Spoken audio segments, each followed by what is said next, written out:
नमस्कार। मैं संजीव कुमार।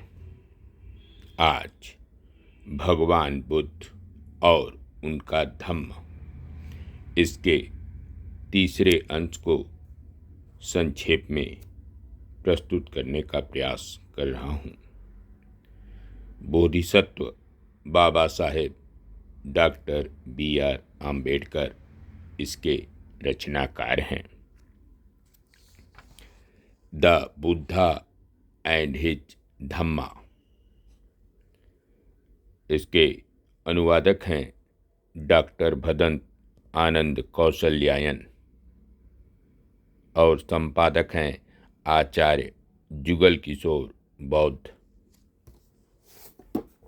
आगे सेनापति ने कहा, तुम्हारा सुझाव स्वीकार करना कठिन है, क्योंकि यदि तुम स्वेच्छा से भी मृत्यु अथवा देश निकाला स्वीकार करोगे तो भी कौशल राज को अवश्य पता लग जाएगा। तब वह शाक्य संघ के विरुद्ध कार्रवाई कर देंगे। सिद्धार्थ ने उपाय सुझाया कि मैं परिव्राजक बन देश छोड़कर जा सकता हूँ। यह भी एक प्रकार का देश निकाला ही तो है। सेनापति को अभी भी संदेह था। उसने सिद्धार्थ से पूछा, बिना अपने माता पिता और पत्नी की अनुमति के तुम परिव्राजक कैसे बन सकते हो? पुनः सिद्धार्थ ने कहा, मैं वचन देता हूँ कि चाहे अनुमति मिले या न मिले, मैं तुरंत यह देश छोड़ दूंगा। शाक्य संघ की सभा में जो कुछ हुआ उसकी सूचना सिद्धार्थ गौतम के लौटने से बहुत पहले ही राजमहल में पहुंच चुकी थी। माता पिता रो रहे थे। शुद्धोदन ने कहा, हम युद्ध की बुराइयों की चर्चा तो कर रहे थे, लेकिन मैंने यह कभी नहीं सोचा था कि तुम इस सीमा तक चले जाओगे। सिद्धार्थ ने कहा, मैं आशा करता हूँ कि आपने अनुभव किया होगा कि मैंने किस प्रकार परिस्थिति को अधिक बिगड़ने से बचा लिया। मैंने सत्य और न्याय के उद्देश्य को नहीं छोड़ा। सत्य और न्याय के लिए अडिग खड़ा रहा, चाहे उसके लिए कोई भी दंड रहा हो। मैंने उसके प्रहार को अपने ऊपर लिया। यशोधरा भी अडिग रही।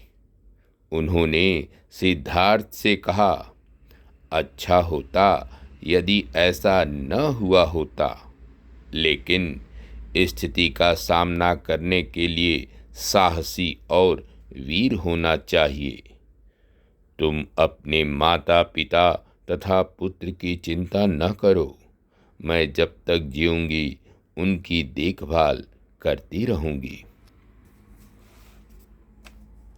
जब सिद्धार्थ गौतम ने प्रतिज्ञा ग्रहण की तो उनकी अवस्था केवल 29 वर्ष थी। कपिलवस्तु छोड़ने पर सिद्धार्थ गौतम ने मगध राज्य की राजधानी राजगृह जाने का विचार किया। कपिलवस्तु से राजगृह की 400 मील की लंबी यात्रा पैदल चले। कपिलवस्तु के राजा बिंबिसार ने सिद्धार्थ से कहा, यदि तुम अपना पैतृक राज्य नहीं चाहते तो उदारता दिखलाते हुए मेरा आधा राज्य तुरंत स्वीकार कर लो। सिद्धार्थ गौतम ने मधुर वाणी में कहा, जब मैं इस सुख दुख के स्वभाव के मिश्रण को देखता हूँ तो मैं राज और दास्ता को समान ही समझता हूँ, क्योंकि न तो राजा सदा मुस्कुराता रहता है और न ही दास सदा पीड़ा में रहता है।